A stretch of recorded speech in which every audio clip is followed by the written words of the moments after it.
وَلَقَدْ يَسَّرْنَا الْقُرْآنَ لِلذِّكْرِ فَهَلْ مِن مُّدَّكِرٍ الحمد لله رب العالمين والصلاة والسلام على أشرف الأنبياء والمرسلين أما بعد فأعوذ بالله من الشيطان الرجيم من همزه ونفخه ونفثه بسم الله الرحمن الرحيم رب اشرح لي صدري ويسر لي أمري واحلل عقدة من لساني يفقه قولي اللهم انفعنا بما علمتنا وعلمنا ما ينفعنا وزدنا علما فبشر عبادي الذين يستمعون القول فيتبعون أحسنه أولئك الذين هداهم الله وأولئك هم أولو الألباب قل أرأيتم ما تدعون من دون الله أروني ماذا خلقوا من الأرض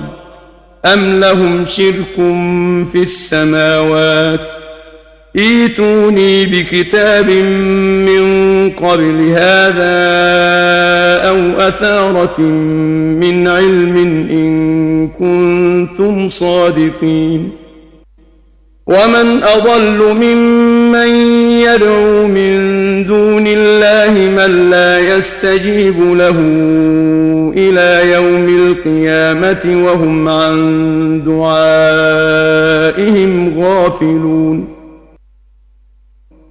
وإذا حشر الناس كانوا لهم أعداء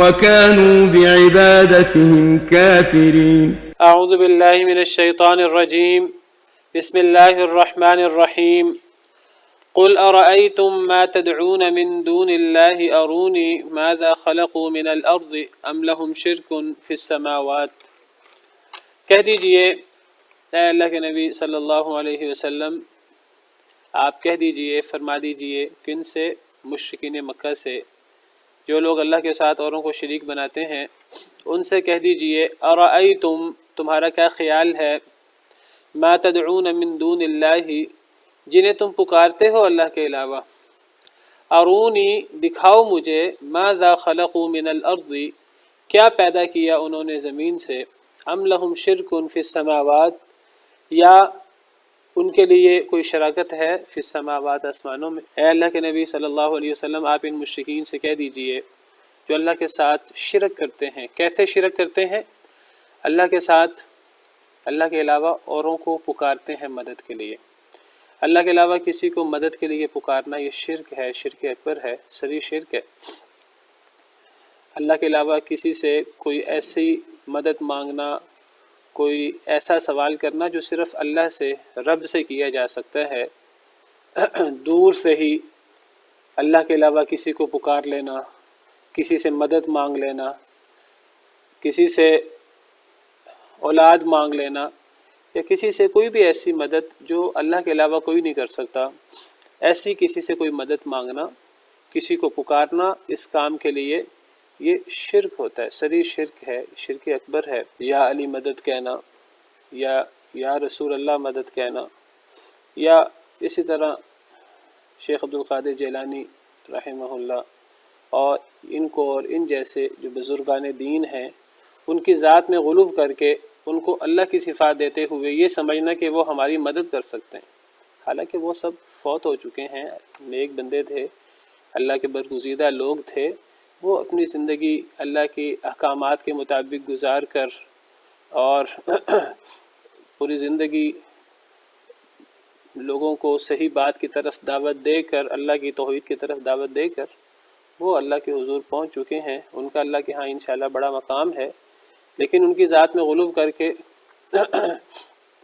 انہیں اللہ کی صفات دے دینا یہ سمجھ لینا کہ جس طرح اللہ تعالیٰ ہر ایک کی سنتے ہیں دور ہو قریب ہو وہ جو بھی زبان بولتا ہو ہزاروں لاکھوں کروڑوں لوگ بول رہے ہوں تو اللہ تعالیٰ سب کی سنتا ہے اسی طرح سمجھنا کہ انبیاء کرام علیہم السلام یا صحابہ حضرت علی حضرت حسین یا اس طرح بزرگان دین بھی اسی طرح سنتے ہیں نہ صرف سنتے ہیں بلکہ ہماری مدد کرنے پر قادر ہیں تو یہ اس سے بڑھ کر شرک کیا ہو سکتا ہے یہ وہی شرک ہے جو مشرکین مکہ کرتے تھے مشرکین مکہ اللہ کے ساتھ اوروں کو پکارتے تھے مدد کے لیے، ان سے مدد مانگتے تھے، تو اللہ کے علاوہ کسی کو پکارنا شرک ہوتا ہے. کسی سے مدد مانگنا، مدد اگر مانگی جا سکتی ہے تو صرف اللہ رب العالمین سے.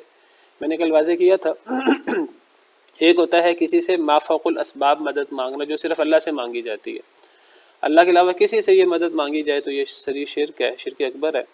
ایک ہوتا ہے کہ ما تحت الاسباب، کسی سے کوئی ایسی مدد مانگنا جو وہ کر سکے، جو بشری طاقت میں ہو. کوئی بندہ اللہ نہ کرے گر جائے، کوئی ایکسیڈنٹ ہو جائے تو وہ لوگوں سے کہے کہ تم مجھے دیکھ رہے ہو کہ میں زخمی ہوں، مجھے دیکھنے کی بجائے میری مدد کرو، مجھے ہاسپٹل پہنچاؤ. کوئی بندہ اللہ نہ کرے کسی کھڈے میں کسی کھائی میں گر جائے، وہ لوگوں سے کہے کہ میری مدد کرو، مجھے اس کھائی سے نکالو، لوگ اس کو کھائی سے نکال سکتے ہوں. تو ایسی مدد مانگنا یہ شرک میں نہیں آتا، یہ تعاون علی البر والتقوی میں آتا ہے. لیکن کسی سے ایسی مدد مانگنا جو صرف اللہ رب العالمین کر سکتے ہیں تو یہ شرک اکبر ہوتا ہے. تو اللہ تعالیٰ فرماتے ہیں اے نبی صلی اللہ علیہ وسلم، یہ مشرکین مکہ اللہ کے علاوہ اوروں سے مدد مانگتے ہیں. لات منات عزا، اپنے دیویوں سے اور اپنے دیوتاؤں سے، اپنے معبودوں سے مدد مانگتے ہیں، ان کو اللہ کے علاوہ پکارتے ہیں. یہ بات یاد رکھیے کہ مشرکین مکہ نے جو اللہ کے علاوہ معبود بنا رکھے تھے وہ نیک ہستیاں تھیں جو فوت ہو چکی تھیں. حضرت ابراہیم حضرت اسماعیل کے بت بنائے ہوئے تھے خانہ کعبہ میں، جو 360 بت پڑے تھے ان میں حضرت ابراہیم حضرت اسماعیل کے بت بھی تھے، صحیح احادیث وغیرہ میں موجود ہے. اسی طرح یہ لات وغیرہ یہ نیک لوگ تھے. لات کے بارے میں آتا ہے صحیح بخاری میں، حضرت ابن عباس رضی اللہ عنہ سے موجود ہے. وہ فرماتے ہیں کہ لات یہ جو مشرکین مکہ کا بت تھا تو یہ در حقیقت ایک نیک شخص کا نام تھا. وہ نیک شخص اپنی زندگی میں حاجیوں کو، جو لوگ حج کرنے آتے تھے ان کو ستو گھول گھول کے پلاتا تھا، ان کی خدمت کرتا تھا. تو اس کے فوت ہونے کے بعد لوگوں نے اس کی شان میں غلو کر کے اس کے بت بنا لیے اور ان سے مدد مانگنا شروع ہو گئے، اس کو پکارنا شروع ہو گئے. تو کہہ دیجئے اے اللہ کے نبی صلی اللہ علیہ وسلم، ارأیتم، تمہارا کیا خیال ہے مشرکین مکہ، ما تدعون من دون اللہ، جنہیں تم پکارتے ہو اللہ کے علاوہ، اللہ کے علاوہ جنہیں تم پکارتے ہو، یہ شرک ہے سراسر. ارونی ماذا خلقوا من الارض، ذرا مجھے دکھاؤ انہوں نے زمین میں کیا پیدا کیا. اگر ان کو پکارنا جائز ہے اللہ کے علاوہ جنہیں تم پکارتے ہو تو انہیں پکارنا جائز ہو سکتا ہے. مجھے ذرا یہ دکھاؤ کہ انہوں نے زمین میں کیا پیدا کیا. اگر انہوں نے زمین میں کچھ پیدا کیا ہو، اگر ان میں بھی تخلیق کی صفت ہو، وہ بھی پیدا کر سکتے ہوں، خالق ہوں، معبود کے لیے بنیادی اور پہلی صفت یہ ہے کہ وہ خالق ہو. کوئی مخلوق جو پیدا ہو وہ کبھی معبود نہیں ہو سکتا. تم ان کو اللہ کے علاوہ پکارتے ہو، تم ان سے مدد مانگتے ہو، تم ان کو نظر و نیاز دیتے ہو، ان کو سفارشی سمجھتے ہو کہ اللہ تم سے ناراض ہوں گے تو پھر بھی وہ تمہیں اللہ کا ان کا اللہ پر اتنا حق ہے کہ اللہ ناراض ہوں پھر بھی وہ سفارش کریں گے اور اللہ تعالیٰ تمہیں معاف کر دیں گے. تو جنہیں تم اللہ کے علاوہ پکارتے ہو مجھے ذرا دکھاؤ انہوں نے زمین میں کیا پیدا کیا ہے. ام لہم شرک فی السماوات، یا کیا ان کے لیے کوئی شراکت ہے آسمانوں میں، کیا آسمانوں کی تخلیق میں انہوں نے کوئی اللہ کا ہاتھ بٹایا ہو، کوئی اللہ کی مدد کی ہو، یا انہوں نے اکیلے ہی کوئی مخلوق پیدا کر لی ہو. آسمان، زمین، دیگر مخلوقات، پہاڑ، شجر، حجر، دنیا میں کتنی مخلوقات ہیں، انہوں نے اکیلے ہی کچھ مخلوقات پیدا کر لی ہوں، یا انہوں نے کسی چیز کو پیدا کرنے میں اللہ کا ہاتھ بٹایا ہو، اللہ کے ساتھ شراکت کی ہو. اگر کوئی ایسی بات ہے پھر تو وہ معبود کہلانے کے لائق ہیں، انہیں اللہ کے علاوہ پکارا جا سکتا ہے. لیکن اگر انہوں نے کچھ پیدا نہیں کیا، وہ خود پیدا ہوئے ہیں، وہ خود مخلوق ہیں، جو خود مخلوق ہو تو کتنی بے وقوفی کی بات ہے، کتنی بے عقلی اللاجیکل بات ہے کہ جو خود پیدا ہوا ہے اس کو پکارا جائے اللہ کے علاوہ، اس سے مدد مانگی جائے. جو خود پیدا ہوا، یاد رکھیں جو پیدا ہوتا ہے تو جو حادث ہوتا ہے تو اسے پھر موت بھی آتی ہے. جو پیدا ہوتا ہے جس کی ابتدا ہے پھر اس کی انتہا بھی ہے. جو پیدا ہوتا ہے یاد رکھیے کہ جو پیدا ہوتا ہے تو وہ جب پیدا ہوتا ہے تو وہ کمزور ہوتا ہے، آہستہ آہستہ پھر وہ طاقتور ہوتا ہے. یاد رکھیے جو پیدا ہوتا ہے ایک وقت ہوتا ہے جب وہ نہیں ہوتا. تو جو نہیں ہوتا، جو پیدا ہوتا ہے اور وہ پیدا ہونے سے پہلے نہیں تھا، تو کیا ایسی کوئی ذات معبود ہو سکتی ہے؟ سوچا بھی جا سکتا ہے اس کے معبود ہونے کے بارے میں؟ اللہ معاف کرے۔ اللہ تعالیٰ انسان کے بارے میں فرماتے ہیں هل اتى على الانسان حين من الدهر لم يكن شيئا مذكورا، کیا انسان پر کوئی ایسا زمانہ بھی آیا ہے، سورہ دہر کی پہلی آیت، کیا انسان پر کوئی ایسا زمانہ بھی آیا ہے کہ جب انسان کوئی شے مذکور تھا ہی نہیں، جب انسان کا ذکر ہی نہیں ہوتا تھا؟ کیا کوئی دنیا میں ایسا وقت آیا ہے؟ ایک تو ہے کہ ہر انسان انفرادی طور پر، مثلا میں ہوں یا آپ ہیں، کیا کوئی ایسا وقت آیا ہے کہ نہ کوئی ہمارا نام لیتا تھا اور کسی کو ہمارا پتہ ہی نہیں تھا؟ بالکل ایسا وقت آیا ہے۔ یہ تو ہے انفرادی طور پر کوئی بھی انسان، چاہے وہ نیک ہو، چاہے وہ برا ہو، چاہے وہ کوئی اللہ کا ولی ہو، چاہے وہ کوئی اللہ کا نبی ہو علیہم السلام۔ اور ایک ہے بحیثیت انسان، سیدنا آدم علیہ السلام سب سے پہلے انسان ہے، جن کے بعد اللہ نے مزید انسان پھیلائے ان سے اور اماں حوا سے۔ کیا کوئی ایسا وقت بھی ہے کہ جب انسان تھا ہی نہیں اس دنیا میں؟ بالکل ایسا وقت ہے جب هل اتى على الانسان حين من الدهر لم يكن شيئا مذكورا، کیا انسان پر کوئی ایسا زمانہ بھی آیا ہے کہ جب وہ کوئی شے مذکور تھا ہی نہیں؟ تو ایسا زمانہ آیا ہے، بالکل آیا ہے، جب انسان تھا ہی نہیں، جب ایک انسان بھی نہیں تھا، کوئی نبی بھی نہیں تھا، کوئی ولی بھی نہیں تھا انسانوں میں سے۔ تو جب یہ نہیں تھے تو یہ معبود کیسے ہو سکتے ہیں؟ جو خود حادث ہیں، جو خود پیدا ہوئے ہیں، جو خود چھوٹے تھے، جو خود کمزور تھے، پھر اللہ نے انہیں طاقتور کیا آہستہ آہستہ۔ وہ ہر انسان جو ہے جب پیدا ہوتا ہے کمزور ہوتا ہے، پھر آہستہ آہستہ اس میں طاقت آتی ہے۔ وہ طاقت بھی اس میں کتنی آ جاتی ہے؟ اگر بہت زیادہ طاقتور بھی ہو جائے گا تو کتنی طاقت آ جائے گی؟ اللہ کا مقابلہ تو نہیں کر سکے گا، اتنی طاقت تو نہیں آئے گی کہ اس کو اللہ کی طرح اس کو پکارا جائے۔ پھر آہستہ آہستہ وہ کمزور ہوتا جاتا ہے، پھر وہ ختم ہو جاتا ہے۔ اللہ الذی خلقکم من ضعف ثم جعل من بعد ضعف قوة ثم جعل من بعد قوة ضعفا وشیبا۔ اللہ وہ ذات ہے جنہوں نے تمہیں کمزوری میں پیدا کیا، پھر اللہ نے کمزوری کے بعد قوت دی، پھر اللہ نے قوت کے بعد دوبارہ کمزوری اور بڑھاپا دے دیا۔ جو انسان کمزوری میں پیدا ہوا، اس کا مطلب پہلے نہیں تھا، حادث ہے۔ پھر وہ طاقتور ہوا، ہر عروج کو زوال ہے، پھر اسے زوال آیا، بڑھاپا آیا، اس کا مطلب ہے اب اختتام ہے، اب وفات ہے۔ تو انسان کو چاہے وہ ولی ہو اللہ کا، چاہے کوئی صحابی ہو، چاہے وہ کوئی اللہ کا نبی ہو، اس کی ذات میں غلو کر کے اس کو پکارنا، اس سے مدد مانگنا جس طرح اللہ سے مدد مانگی جاتی ہے، سری شرک ہے۔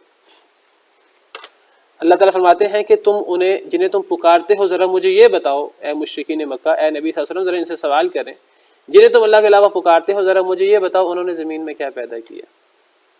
یہ آسمان زمین کس نے پیدا کیا؟ اللہ نے پیدا کیا۔ جب اللہ نے پیدا کیا، انہوں نے پیدا نہیں کیا، تو وہ معبود کہلانے کے لائق ہیں؟ ہرگز نہیں۔ حضرت عیسیٰ ہیں، عیسائی ان کو پکارتے ہیں اللہ کے علاوہ، یا دیگر اللہ کے ولی ہیں، وہ مخلوق ہیں، تو انہیں پکارنا جائز نہیں ہے کسی بھی طور پر۔ ہاں اگر انہوں نے کوئی زمین میں پیدا کیا ہے تو ٹھیک ہے۔ قرآن کریم کا مطالعہ کریں تو قرآن کریم بھرا پڑا ہے اس بات سے کہ معبود کی سب سے پہلی شرط یہ ہے کہ وہ خالق ہو، مخلوق نہ ہو۔ اللہ فرماتے ہیں قرآن کریم میں سورۃ طور میں ام خلقوا من غیر شیء ام هم الخالقون، کیا یہ پیدا نہیں ہوئے؟ جن کو یہ اللہ کے علاوہ پکارتے ہیں کیا یہ پیدا نہیں ہوئے؟ یہ لات منات عزا، یہ ابراہیم اور اسماعیل علیہم السلام جن کو اللہ کے علاوہ پکارتے ہیں، کیا یہ پیدا نہیں ہوئے تھے؟ ام هم الخالقون، کیا وہ خالق تھے؟ ام خلقوا السماوات والارض، کیا انہوں نے آسمانوں کو پیدا کیا؟ کیا انہوں نے زمین کو پیدا کیا؟ بل لا یوقنون، بلکہ وہ یقین نہیں رکھتے۔ ایک اور آیت کریمہ میں اللہ تعالیٰ فرماتے ہیں افمن یخلق کمن لا یخلق، کیا جو ذات پیدا کرے اللہ رب العالمین وہ اس کی طرح ہو سکتی ہے جو پیدا نہ کرے؟ جو پیدا نہ کرے اس کو تم معبود بنا لو اللہ کے ساتھ، تو جو پیدا نہیں کرتا وہ پیدا کرنے والے کی طرح ہو سکتا ہے؟ کبھی نہیں ہو سکتا۔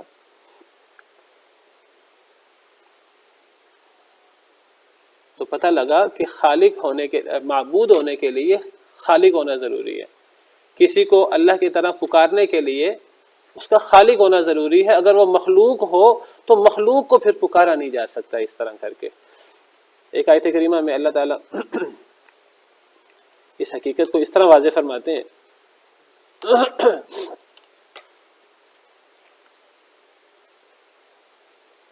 سورہ رعد آیت نمبر 16، اللہ فرماتے ہیں کہ اے نبی صلی اللہ علیہ وسلم ذرا ان سے سوال کریں، مشرکین مکہ سے، مر رب السماوات والارض، آسمان و زمین کا رب کون ہے، آسمان و زمین کو پیدا کرنے والا کون ہے؟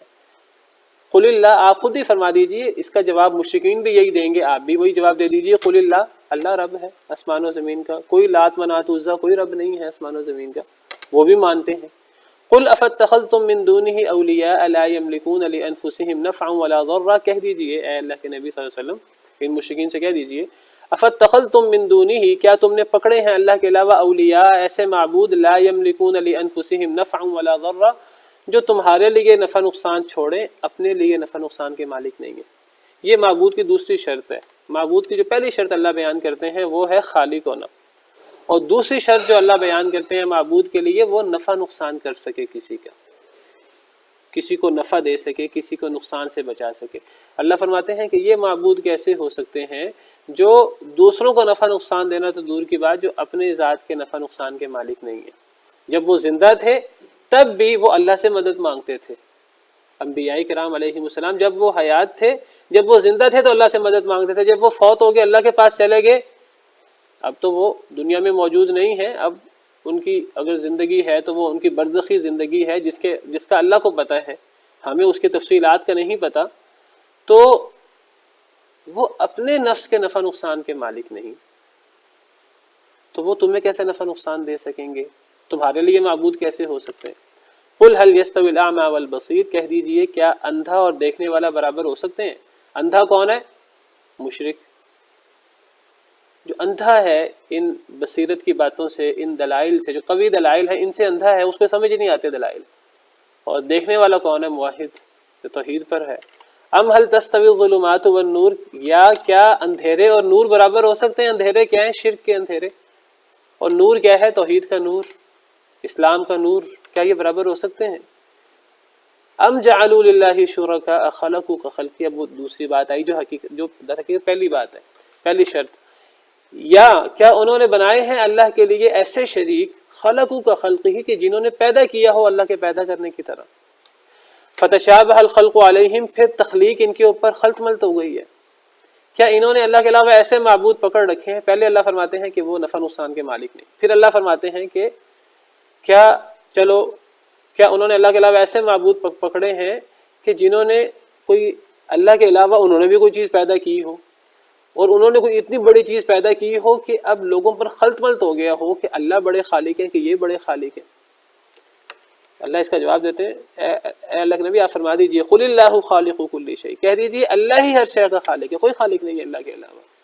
جب اللہ ہی ہر شے کا خالق ہے، پھر وہو الواحد القہار، پھر وہ اکیلا ہے اور وہ قہر کرنے والا ہے ان لوگوں پر جو اللہ کے علاوہ اور شریک بناتے ہیں، جو اللہ کے علاوہ اوروں کو معبود بناتے ہیں۔ معبود کے لیے خالق ہونا اور معبود کے لیے نفع نقصان کا مالک ہونا یہ شرط ہے۔ یہاں بھی اللہ تعالیٰ یہی سوال کر رہے ہیں، اے اللہ کے نبی صلی اللہ علیہ وسلم ذرا ان سے پوچھئے تمہارا کیا خیال ہے جنہیں تم پکارتے ہو اللہ کے علاوہ، ذرا مجھے دکھاؤ انہوں نے زمین میں کیا پیدا کیا ہے، کوئی چیز انہوں نے اکیلے ہی پیدا کر لی ہو، یا پھر ام لہم شرک فی السماوات، یا ان کے لیے آسمان میں شراکت ہو، چلو انہوں نے اکیلے کسی چیز کو پیدا نہ کیا ہو، کم از کم آسمانوں کی تخلیق میں اللہ کے ساتھ شریک ہو گئے ہوں۔ کیا کوئی ایسا ہے جس نے آسمانوں کی تخلیق میں اللہ کا ساتھ دیا ہو؟ ایک آیت کریمہ میں تو اللہ تعالیٰ فرماتے ہیں، اور اللہ فرماتے ہیں بہت زبردست مثال ہے، قرآن کریم میں بہت ساری مثالیں اللہ نے بیان فرمائی ہیں۔ اللہ تعالیٰ فرماتے ہیں سورہ حج میں، وہاں اللہ تعالیٰ نے اسی بات کو واضح فرمایا کہ معبود کے لیے خالق ہونا ضروری ہے۔ ایک جگہ اللہ تعالیٰ فرماتے ہیں کہ بہت زبردست مثال بیان کر رہا ہوں تمہارے لیے، ذرا اس مثال کو غور سے سنو۔ سورہ حج کی آخر میں اللہ فرماتے ہیں، سورہ حج آیت نمبر 73، یا ایھا الناس ضرب مثل فاستمعوا لہ، اے لوگوں ایک مثال بیان کی جا رہی ہے، ذرا اسے غور سے سنو۔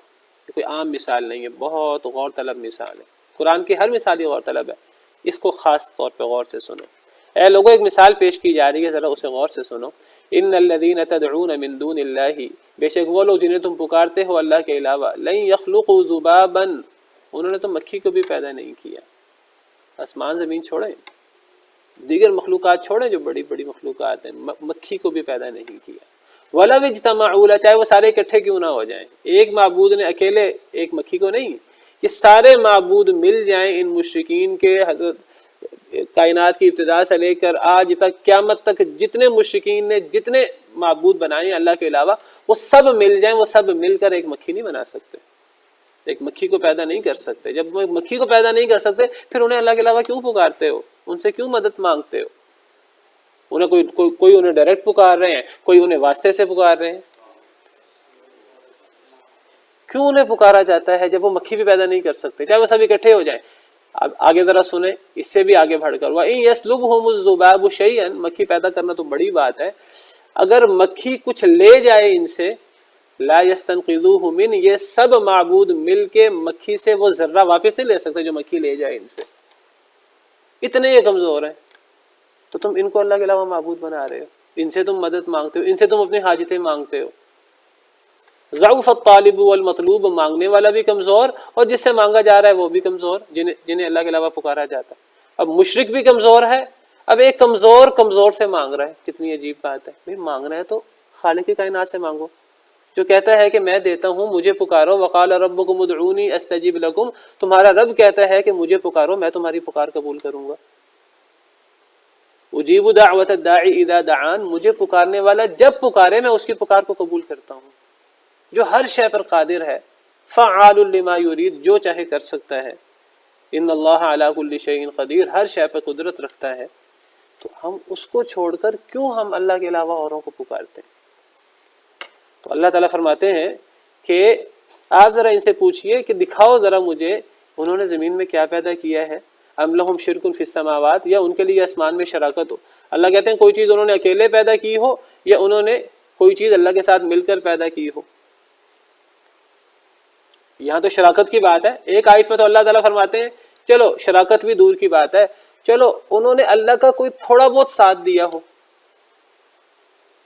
کوئی ایسا معبود دکھاؤ اپنا جس نے اللہ کا کوئی ساتھ دیا ہو، کوئی اللہ کی مدد کی ہو تھوڑی بہت، چاہے برابر کا ساتھ نہ دیا ہو۔ ایک تو ہے اللہ فرماتے ہیں انہوں نے اکیلے کوئی چیز پیدا کی ہو، اس کی بھی کوئی مثال نہیں ہے۔ اللہ فرماتے ہیں چلو انہوں نے کوئی اللہ کے ساتھ مل کر برابر 50-50 کوئی چیز پیدا کی ہو اللہ کے ساتھ مل کر، اس کی بھی کوئی مثال نہیں ہے۔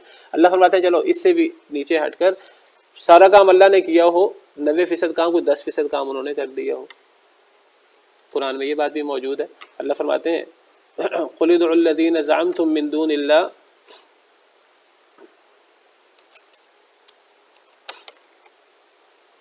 سورہ سبا آیت نمبر 22، اللہ فرماتے ہیں کہ اے اللہ کے نبی صلی اللہ علیہ وسلم، دیکھیے تمام آیات میں نبی صلی اللہ علیہ وسلم کو خطاب ہے کہ آپ کہیں، کیونکہ دنیا میں زیادہ تر شرک ہوتا ہے وہ اللہ کے نیک بندوں کی شان میں غلو کر کے ہوتا ہے، اللہ کے نیک بندوں کی شان میں غلو کر کے، جس طرح عیسائیوں نے عیسیٰ کی شان میں غلو کر کے انہیں اللہ کا بیٹا اور اللہ بنا لیا۔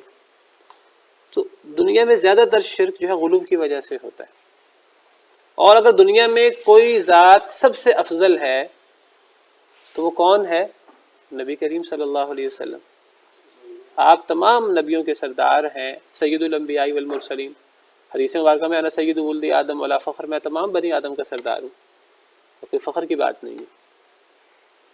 تو اللہ تعالیٰ یہ تمام باتیں نبی صلی اللہ علیہ وسلم سے کہلواتے ہیں کہ تاکہ آپ کی ذات کے بارے میں جو ہے لوگ غلو نہ کریں اور لوگ جو ہے وہ آپ سے مدد نہ مانگے۔ لیکن آپ دیکھیے اللہ معاف کرے، نبی صلی اللہ علیہ وسلم نے فرمایا کہ تم لوگ یہودیوں عیسائیوں کے نقش قدم پر چلو گے، جس طرح یہودیوں نے حضرت عزیر کو اللہ کا بیٹا قرار دے دیا، خدائی صفات ان نے پیدا کر لی قرار دے دی۔ عیسائیوں نے عیسیٰ کے بارے میں، آج نبی صلی اللہ علیہ وسلم کے امتی ہیں جو اپنے آپ کو نبی صلی اللہ علیہ وسلم کو امتی کہتے ہیں، نبی صلی اللہ علیہ وسلم کے احکامات کی صریح خلاف ورزی کرتے ہوئے، قرآن کریم کے احکامات کی صریح خلاف ورزی کرتے ہوئے نبی صلی اللہ علیہ وسلم کو پکارتے ہیں یا رسول اللہ۔ مدد کے نعرے عام ہیں ہمارے پاکستان میں، بر صغیر میں، پوری دنیا میں نبی صلی اللہ علیہ وسلم سے مدد مانگی جاتی ہے، حضرت علی سے مدد مانگی جاتی ہے، اللہ کے نیک بندوں سے مدد مانگی جاتی ہے، پیر عبدالقادر جیلانی سے مدد مانگی جاتی ہے، ان کو غوث اعظم کہا جاتا ہے، اللہ معاف کرے۔ اللہ فرماتے ہیں قل ادعوا الذین زعمتم من دون اللہ، اے نبی صلی اللہ علیہ وسلم آپ فرما دیجئے، آپ اس کا اعلان کریں۔ نبی صلی اللہ علیہ وسلم نے جتنا توحید کا علم بلند کیا ہے اور شرک سے روکا ہے اتنا کسی نے بھی نہیں روکا۔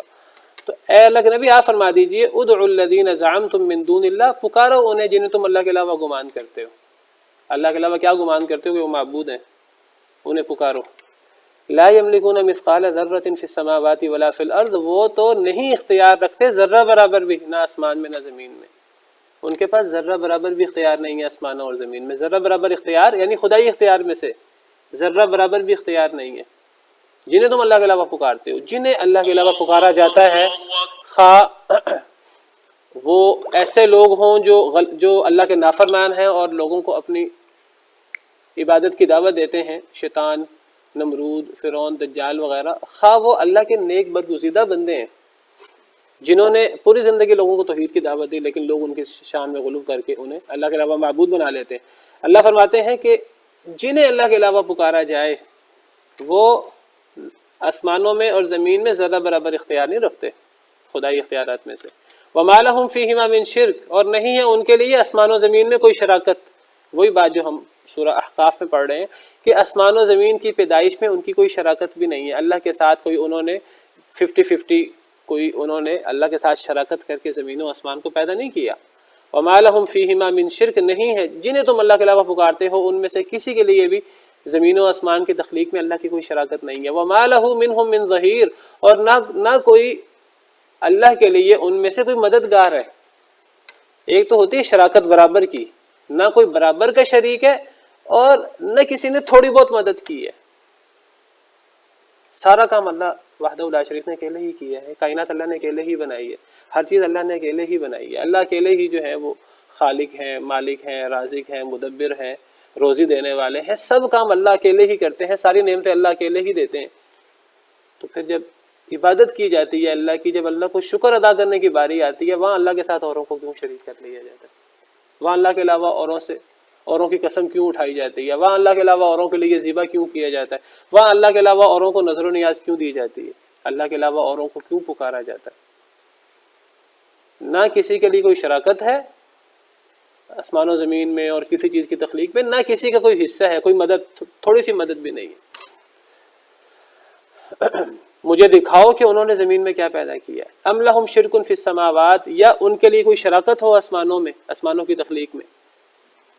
ایتونی بکتاب من قبل ھذا، لے آؤ میرے پاس کوئی کتاب اس سے پہلے یعنی اس قرآن سے پہلے، اس قرآن سے پہلے کوئی کتاب جس میں یہ بات موجود ہو کہ اللہ کے علاوہ کوئی اور بھی خالق ہے، اللہ کے علاوہ کسی نے اللہ کے ساتھ شراکت کر کے فلاں چیز کو پیدا کیا۔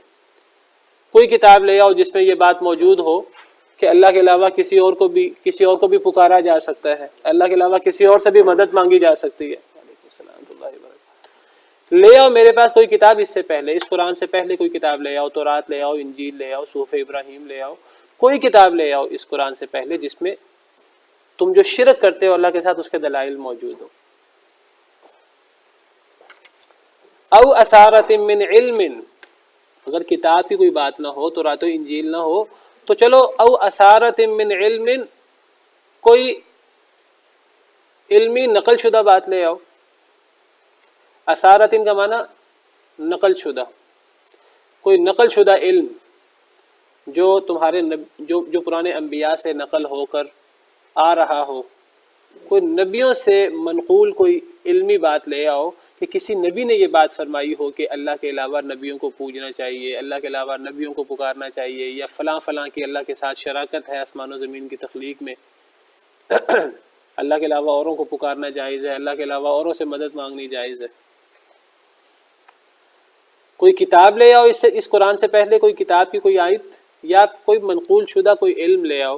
بعض علماء کہتے ہیں اثارت سے مراد نقل شدہ علم جو نبیوں سے منقول ہو، پرانے انبیاء سے، قرآن کی بات نہ ہو، یعنی ایک ہے نا اللہ کی کتاب اور ایک نبیوں کی کوئی منقول شدہ بات جو نبیوں کی حدیث ہوتی ہے، وہ بھی در حقیقت اللہ کی طرف سے ہی ہوتی ہے۔ یا بعض علماء کہتے ہیں اثارت کا مطلب ہے بقیہ کوئی علم، بقیہ علم ہو یا منقول شدہ علم ہو، تو اس سے مراد اللہ کی کتاب یا کتاب کے علاوہ کوئی نبیوں سے منقول بات، پرانے انبیاء کرام علیہم السلام سے منقول کوئی بات۔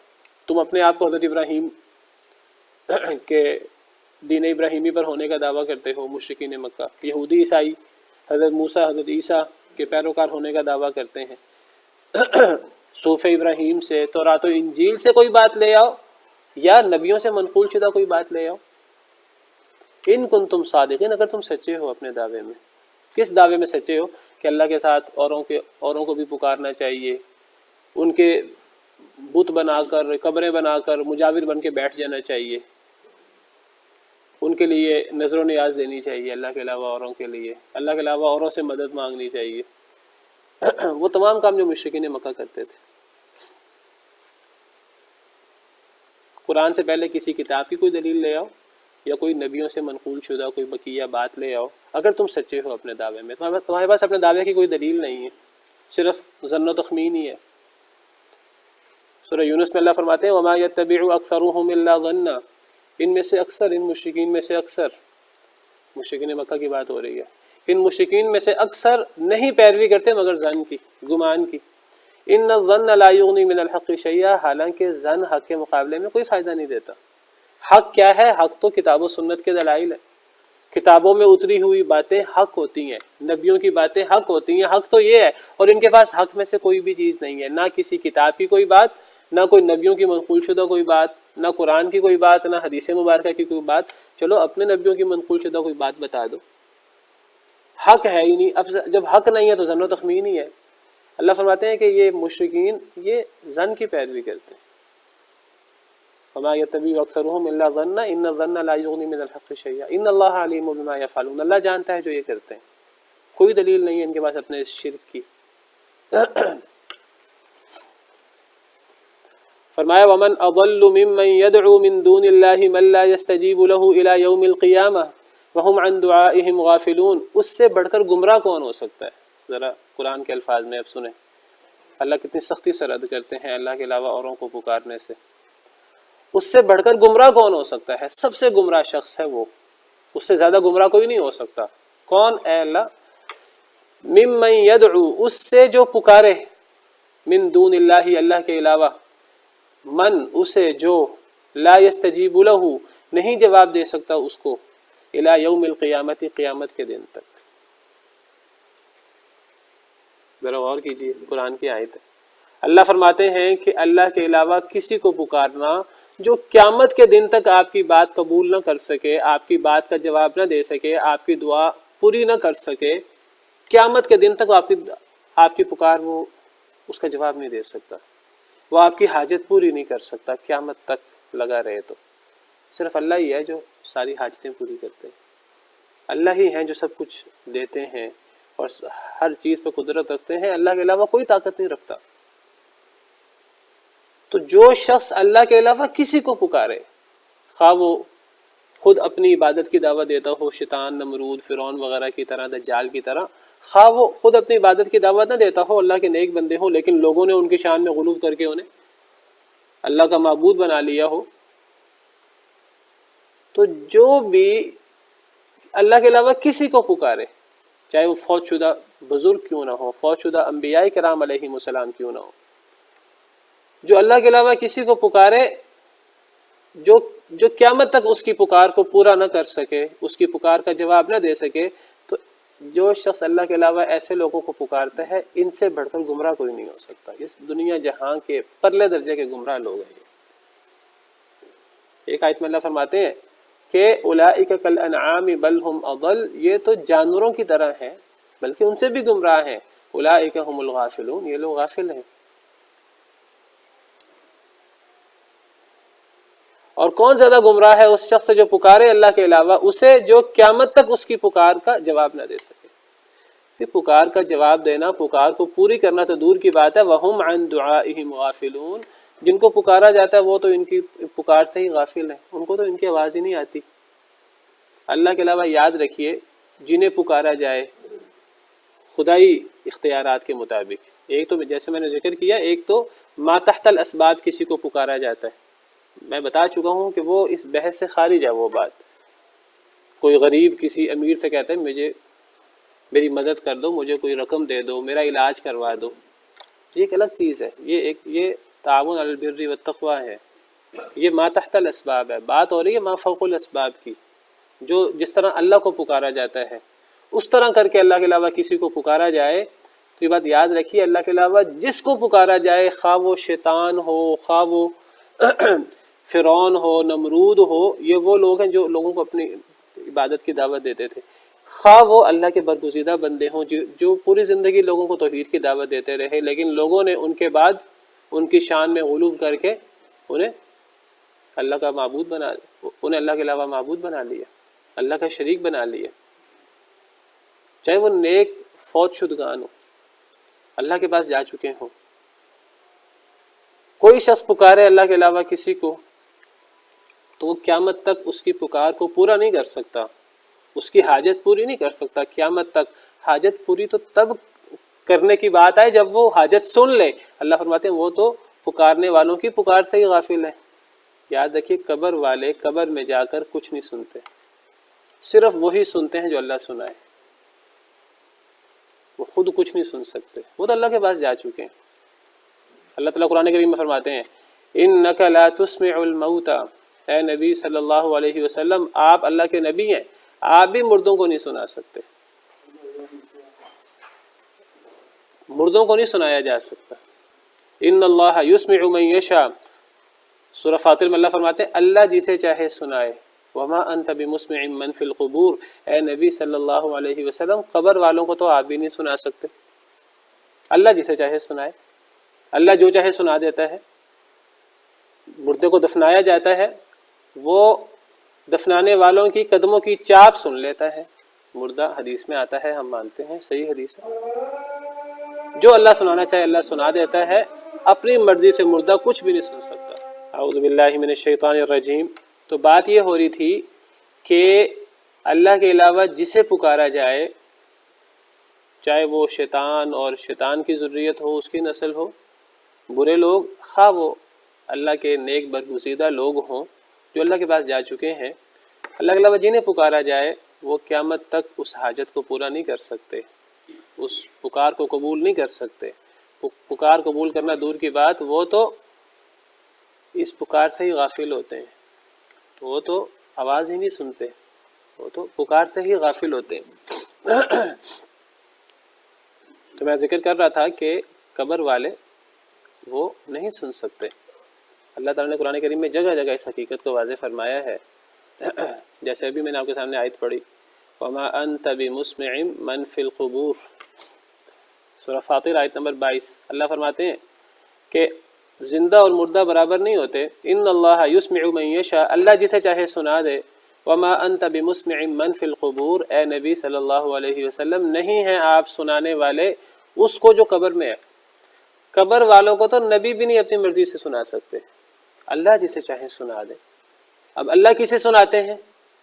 جس کا ذکر قرآن میں آ گیا، یہ حدیث میں آ گیا، اللہ تو اسے سناتے ہیں جس کے بارے میں اللہ نے فرما دیا کہ نہیں وہ نہیں سنتے۔ عمومی اصول ہے قرآن کریم میں جگہ جگہ کہ قبر والے نہیں سنتے، عام انسان چھوڑے نبی بھی نہیں سنا سکتا قبر والوں کو، اپنی مرضی سے نہیں سنا سکتا۔ ہاں اللہ اگر کسی چاہے اللہ سنا سکتے ہیں، اللہ تو ہر چیز پہ قدرت رکھتے ہیں، اللہ سنا سکتے ہیں۔ قدموں کی چاپ، جی جی بالکل، وہ اللہ جو اللہ چاہے سنا دے۔ جب حدیث مبارکہ میں آ گیا کہ قبر والا سنتا ہے تو ہمارا جب جس کو دفن کرتے ہیں تو وہ اس وقت جو ہے نا وہ قدموں کی چاپ سنتا ہے جانے والوں کی، وہ دیکھ رہا ہے کہ میرے عزیز جو ہیں وہ سن قدموں کی چاپ سن رہا ہے کہ میرے عزیز اب واپس جا رہے ہیں، اب میرا کوئی مدد نہیں کرے گا۔ اب عزیز بھی آئے تھے وہ بھی واپس چلے گئے، مال بھی آیا تھا وہ بھی واپس چلا گیا، اعمال آئے تھے وہ اعمال ساتھ رہ گئے۔ اب کوئی فائدہ چیز دے گی تو اعمال فائدہ دے گی۔ تو حدیث مبارکہ میں آتا ہے کہ مردہ جو ہے وہ قدموں کی چاپ سنتا ہے۔ کیسے سنتا ہے؟ اللہ سناتے ہیں۔ تو بات ہو رہی تھی کہ قبر والا سن نہیں سکتا، اللہ نے ایک عام اصول بیان کیا ہے کہ مرنے والا نہیں سن سکتا، ہاں جسے اللہ سنا دے وہ سن لیتا ہے، ورنہ کوئی نہیں سنتا۔ نبی صلی اللہ علیہ وسلم نے ایک موقع پر جنگ بدر کے جنگ بدر میں جو کافروں کے سردار جو ہیں وہ جہنم واصل ہوئے تھے، ان کو گڑھے میں پھینک دیا گیا تھا۔ تو صحیح بخاری وغیرہ کی حدیث میں کہ نبی صلی اللہ علیہ وسلم نے انہیں خطاب فرمایا تھا، اور آپ نے انہیں فرمایا تھا کہ اللہ نے ہم سے بھی وعدہ کیا تھا، تم سے بھی وعدہ کیا تھا، جو اللہ نے ہم سے وعدہ کیا تھا ہم نے تو پورا ہوتے دیکھ لیا۔ اللہ نے ہم سے فتوحات کا وعدہ کیا تھا، مدد کا وعدہ کیا تھا، دیکھو اللہ نے ہماری مدد کی ہے، ہم کمزور تھے اللہ نے ہمیں غلبہ دیا، کافروں پر کوئی وسائل بھی نہیں تھے، اللہ نے ہماری مدد کی، اللہ نے ہمارے وعدے، اللہ نے جو ہم سے وعدہ کیا تھا پورا کیا، اللہ نے جو تم سے وعدہ کیا تھا پورا کیا کہ نہیں کیا۔ نبی صلی اللہ علیہ وسلم نے یہ سوال کیا کفار کے سرداروں سے. جنگ بدر میں کفار کے بہت سارے سردار جو ہیں وہ جہنم واصل ہو گئے تھے، تو ان کو ایک گھڑے میں پھینک دیا گیا تھا، قلیب بدر کہتے ہیں اس کو. تو نبی صلی اللہ علیہ وسلم نے ان سے یہ سوال کیا. حضرت عمر کہنے لگے کہ اے اللہ کے نبی صلی اللہ علیہ وسلم، آپ ان سے کلام کر رہے ہیں، یہ تو سن ہی نہیں رہے، اب یہ تو اب فوت ہو چکے ہیں. تو آپ نے فرمایا کہ یہ اس وقت سن رہے ہیں. الآن کے الفاظ ہیں حدیث میں کہ یہ اس وقت سن رہے ہیں. اللہ جس وقت سنانا چاہے، جس کو سنانا چاہے اللہ سنا دے. حضرت شعیب علیہ السلام نے فرمایا تھا کہ میں اس قوم پر کیسے افسوس کروں جو کافر قوم ہے. تو اللہ جس کو سنا دے. عام اصول یہ ہے کہ کوئی نہیں سنتا. اب قدموں کی چاپ اللہ سنانا چاہے اللہ سنا دیتے ہیں. تو جو قبر میں چلا جاتا ہے اس کا برزخی معاملہ ہے، اللہ کے ساتھ ہے، دنیا سے اس کا تعلق ختم ہو گیا ہے. تو اب یہ سمجھنا کہ وہ جو ہے وہ ہماری مدد کرے گا. پھر دنیا کے اندر جب وہ موجود تھے تو دنیا کے اندر وہ اللہ سے مدد مانگتے تھے. یہ انبیاء کرام علیہم السلام ہیں یا اولیاء ہیں، جب وہ حیات تھے، جب وہ زندہ تھے، تب بھی وہ اللہ سے مدد مانگتے تھے. پیارے نبی صلی اللہ علیہ وسلم پوری زندگی اللہ سے مدد مانگتے رہے. تمام انبیاء کرام علیہم السلام پوری زندگی اللہ سے مدد مانگتے رہے. قرآن کریم میں انبیاء کی دعائیں موجود ہیں. اگر وہ ہر کام خود ہی کر سکتے تھے تو ان کو اللہ سے مدد مانگنے کی کیا ضرورت تھی؟ تو قرآن کریم میں دعائیں موجود ہیں. پوری زندگی تو وہ اللہ سے مدد مانگتے رہے، اللہ سے ڈرتے ہوئے اور اللہ کی رحمت کی امید رکھتے ہوئے. قرآن کریم میں نبیوں کے حوالے سے موجود ہے کہ وہ اللہ کو پکارتے ہیں اللہ سے ڈرتے ہوئے، اللہ کی رحمت کی امید کرتے ہوئے. پوری زندگی تو نبی اللہ کو پکارتے رہے. تو جب وہ فوت ہو گئے، اللہ کے پاس چلے گئے، قبر میں چلے گئے، برزخی معاملہ شروع ہو گئے، تو اب وہ مدد کرنا شروع ہو گئے لوگوں کی. کتنی عجیب بات ہے. پوری زندگی تو وہ اللہ کو پکارتے رہے اپنی مدد کے لیے. حضرت عائشہ رضی اللہ عنہ پر الزام لگا، نبی صلی اللہ علیہ وسلم جو ہیں وہ اللہ سے آپ نے دعا کی اور آپ انتظار کرتے رہے وحی کا. مشکلات آپ پر آئیں، سب سے زیادہ آزمائشیں نبی صلی اللہ علیہ وسلم پر آئیں. نبی صلی اللہ علیہ وسلم کی حدیث ہے اشد البلاء علی الانبیاء، سب سے زیادہ آزمائشیں نبیوں پر ہوتی ہیں. اور آپ کا یہ بھی فرمانا ہے کہ سب سے زیادہ آزمائشیں مجھ پر آئی ہیں. آپ پر سب سے زیادہ آزمائشیں آئیں. طائف میں آپ کے ساتھ کیا ہوا، دیگر موقعوں پر آپ کے ساتھ کیا ہوا، آپ کے اوپر سجدے میں آپ کے اوپر اوجڑی رکھی گئی، آپ کو تکلیفیں دی گئیں، آپ کے عزیزوں کو شہید کیا گیا، آپ کسی کی مدد نہیں کر سکے. آپ زخمی ہوئے جنگ احد کے موقع پر، آپ زخمی ہو گئے، آپ کے دندان مبارک شہید ہو گئے، آپ اپنی مدد نہیں کر سکے. تو اب آپ فوت ہونے کے بعد یا ولی اللہ فوت ہونے کے بعد وہ مدد کرنا شروع کر دیتے ہیں. اپنی زندگی میں تو وہ اپنے آپ کو موت سے نہیں بچا سکے، اپنے آپ کو بیماری سے نہیں بچا سکے، دیگر چیزوں سے بچا نہیں سکے. اپنی زندگی میں تو فوت ہونے کے بعد ان کے پاس ایسے اختیارات آ گئے کہ وہ سب کی سننا بھی شروع کر دیتے ہیں. اپنی زندگی میں تو پیارے نبی صلی اللہ علیہ وسلم جو ہیں وہ ہر ایک کی آواز نہیں سن سکتے تھے. کوئی بندہ دور سے ہے، جس نے آپ سے بات کرنی تھی وہ آپ سے آ کر بات کرتا تھا، مسئلہ پوچھنا ہوتا تھا وہ دور سے سفر کر کے آپ کے پاس آتا تھا. ایک دفعہ ایک صحابی سے کسی نے کہہ دیا، صحابی اور اس کی بیوی کہ دوسرے شہر میں رہتے تھے، کہ تم دونوں کو میں نے دودھ پلایا. ایک عورت نے ایک صحابی اور اس کی بیوی سے کہا، صحیح حدیث ہے، کہ تم دونوں کو میں نے دودھ پلایا ہے، تم نے کیسے شادی کر لی؟ وہ دونوں کی شادی بھی ہو چکی تھی، بچہ بھی ہو چکا، اولاد بھی تھی. تو وہ ایک عورت کہنے لگی تم دونوں میرے دودھ کی اولاد ہو، میری رضائی اولاد ہو. اب وہ پریشان ہو گیا صحابی، باقاعدہ سفر کر کے مدینہ منورہ آئے نبی کریم صلی اللہ علیہ وسلم کی خدمت میں، آپ سے آ کر مسئلہ پوچھا. آپ نے فرمایا جب عورت نے کہہ دیا ہے کہ تم دونوں اس کی اولاد ہو، اب تم میاں بیوی کے طور پہ کیسے رہ سکتے، اب تمہیں الگ ہونا پڑے گا. ان صحابی کو اتنا لمبا سفر کرنے کی ضرورت کیا پیش آئی؟ وہ وہیں سے پوچھ لیتے، وہیں سے مسئلہ حل ہو جاتا. تو بہرحال یہ اللہ کی صفات، اللہ کے اولیاء کو دینا، صحابہ کو دینا، نبیوں کو دینا، تو یہ اور ان سے مدد مانگنا اللہ کی طرح یہ شرک ہے، صریح شرک ہے. اللہ فرماتے ہیں اس سے بڑھ کر گمراہ کوئی نہیں ہے جو اللہ کے علاوہ اسے پکارے جو قیامت تک اس کی پکار کو قبول نہیں کر سکتا، اس کی حاجت پوری نہیں کر سکتا. حاجت پوری کرنا تو دور کی بات، وہ تو ان کی پکار سے ہی غافل ہیں. ان کو تو آواز ہی نہیں آئی کہ مانگا کیا ہے ہم سے کیا کہا گیا ہے، اور ہم خوش ہو رہے ہیں کہ جی وہ بزرگوں نے سن لیا ہے، پیروں نے سن لیا ہے، وہ مدد کریں گے. نہ وہ سنتے ہیں نہ وہ مدد کر سکتے ہیں، قیامت تک مدد نہیں کر سکتے. بلکہ کیا ہوتا ہے، پہلی بات اللہ نے فرمائی کہ وہ قیامت تک حاجت پوری نہیں کر سکتے. دوسری بات اللہ نے فرمائی کہ وہ سن بھی نہیں سکتے. اور تیسری بات اللہ نے کیا فرمائی؟ تین باتیں بڑی اہم ہیں. فرمایا وَإِذَا حُشِرَ النَّاسُ كَانُوا لَهُمْ أَعْدَاءً اور جب لوگوں کو اکٹھا کیا جائے گا، یعنی قیامت کا جب دن ہوگا، میدان محشر ہوگا، کانوا لہم اعداء، جن کو اللہ کے علاوہ پکارا جاتا رہا، جن سے مدد مانگی جاتی رہی، وہ ان کے دشمن بن جائیں گے۔ اب یہی نبی اور ولی یہ دشمن بن جائیں قیامت کے دن اپنے پکارنے والوں کے، تو مجھے بتائیے کہ کیا فائدہ ہوا اس ساری جو ہے اس سارے شرک کا؟ اللہ کو ناراضی کیا ہے اور جہنم ہی کمائی ہے۔ اللہ معاف کرے، کیونکہ شرک کی سزا صرف جہنم ہے۔ شرک کرنے والا جنت میں جا ہی نہیں سکتا۔ انہ من یشرک باللہ فقد حرم اللہ علیہ الجنہ۔ اللہ کا غضب کمایا ہے۔ جن بزرگوں کو پکارتا رہا وہ بزرگ دشمن بن جائیں گے قیامت کے دن۔ دنیا میں تو ان کو پتہ ہی نہیں کہ لوگ ہمارے بارے میں کیا کر رہے ہیں، لوگ ہمیں پکار رہے ہیں، ان کو آواز ہی نہیں آتی، اور اگر ان کو آواز آ جائے بالفرض وہ قیامت تک وہ حاجت پوری نہیں کر سکتے، قیامت کے دن دشمن بن جائیں گے۔ وَإِذَا حُشِرَ النَّاسُ، جب لوگ اکٹھے کیے جائیں گے تو وہ ان کے دشمن بن جائیں گے۔ وَكَانُوا بِعِبَادَتِهِمْ كَافِرِينَ، اور وہ ان کی عبادت کے منکر ہو جائیں گے کہ یہ لوگ ہماری عبادت کرتے رہے، قیامت کے دن انکار کر دیں گے کہ ہماری کوئی عبادت نہیں کرتا تھا۔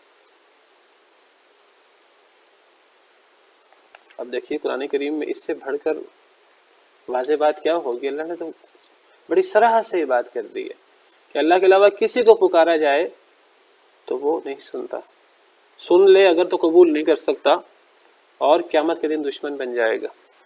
ایک اور آیت کریمہ میں اللہ تعالیٰ فرماتے ہیں،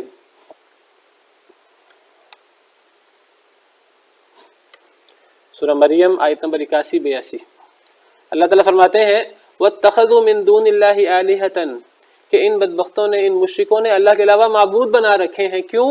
لِيَكُونُوا لَهُمْ عِزَّةً، تاکہ وہ ان کے لیے عزت کا باعث ہوں، تقویت کا باعث ہوں، تاکہ وہ ان کی مدد کریں۔ کون؟ معبود۔ کلا، ہرگز نہیں، کون کس کی مدد کر سکتا ہے؟ سَيَكْفُرُونَ بِعِبَادَتِهِمْ، ان قریب وہ انکار کر دیں گے ان کی عبادت کا۔ کون؟ جن کو معبود بنایا گیا ہے وہ مشرکوں کی عبادت کا انکار کر دیں گے۔ وَيَكُونُونَ عَلَيْهِمْ ضِدًّا، اور وہ ہو جائیں گے ان کے ضد، ان کے الٹ، ان کے دشمن بن جائیں گے، قیامت کے دن دشمن بن جائیں گے۔ جب ان کو پتہ لگے گا کہ وہ تو پوری زندگی خود توحید پر عمل پیرا رہے، لوگوں کو توحید کی دعوت دیتے رہے، تو اب قیامت کے دن پتہ لگے گا اچھا ہمیں پکارا جاتا رہا ہے، وہ کہیں گے کون ہے ہمیں پکارنے والے، وہ ان کے دشمن بن جائیں گے، ان سے برات کا اظہار کر دیں گے۔ نیک لوگ بھی جن کو اللہ کے علاوہ پکارا جاتا ہے وہ بھی برات کا اظہار کر دیں گے۔ نیک لوگ تو اس لیے برات کا اظہار کریں گے کہ پوری زندگی وہ توحید پر عمل پیرا رہے، خود نبی اور اللہ کے ولی وہ خود توحید پر عمل پیرا رہے اور پوری زندگی لوگوں کو توحید کی دعوت دیتے رہے۔ پیر عبدالقادر جیلانی کی آپ کتاب پڑھیں، غنیۃ الطالبین، کتاب پڑھیں، وہ توحید سے بھری ہوئی ہے، اس میں کہیں بھی نہیں ہے کہ مجھے غوث الاعظم کو ہو اور مجھ سے مدد مانگو، اور یہ جو ساری خرافات آج ان کے بارے میں موجود ہیں ایک بھی ان کی کتاب میں نہیں پائی جاتی۔ ان کی کتاب پڑھ لیں، اگر ان کتاب کا ٹائٹل اگر ہٹا دیں تو وہ آج کے لوگ کہیں گے یہ تو کسی وابی کی لکھی ہوئی کتاب ہے۔ تو یہ پوری زندگی لوگوں کو توحید کی دعوت دیتے رہے، خود توحید پر عمل کرتے رہے، اللہ کے نبی، اللہ کے ولی۔ جب قیامت کے دن ان کو پتہ لگے گا اچھا ہمیں اللہ کے علاوہ پکارا جاتا رہا ہے، وہ قیامت کے دن دشمن بن جائیں گے ان لوگوں کو جو پکارتے رہے۔ اور جو برے لوگ ہیں، جو خود اپنی عبادت کی دعوت دیتے رہے دنیا کے اندر، شیطان ہے اور فرعون اور نمرود اور دجال اور اس قسم کے لوگ، یہ لوگ بھی قیامت کے دن اپنے پکارنے والوں کے دشمن بن جائیں گے، اگرچہ دنیا میں خود ہی ان سے کہتے ہوں کہ ہمیں پکارو۔ قیامت کے دن وہ دشمن بن جائیں گے۔ کیوں دشمن بن جائیں گے؟ قیامت کے دن اس لیے دشمن بن جائیں گے جب وہ عذاب دیکھیں گے نا اللہ کا، کہ آج کتنا بڑا عذاب ہے جو اللہ کا نافرمان رہا اس کے لیے، اور جس نے لوگوں کو اپنی عبادت کی دعوت دی، جس نے لوگوں کے سامنے یہ کہا کہ میں رب ہوں۔ فرعون کہتا تھا میں سب سے بڑا رب ہوں۔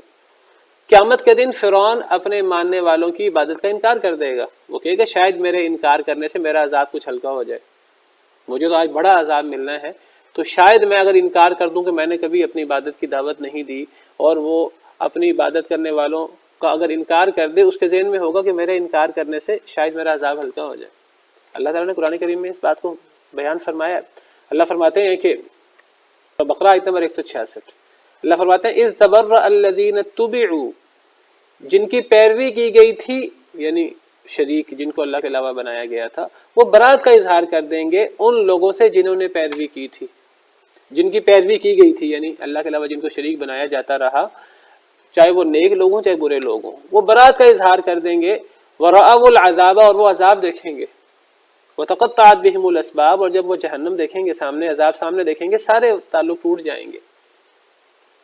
تو جو برے لوگ ہیں جنہوں نے پوری زندگی لوگوں کو اپنی عبادت کی دعوت دی ہوگی، وہ بھی قیامت کے دن انکار کر دیں گے، دشمنی کا اظہار کر دیں گے، برات کا اظہار کر دیں گے۔ اور جب وہ برات کا اظہار کریں گے تو پھر کیا ہوگا؟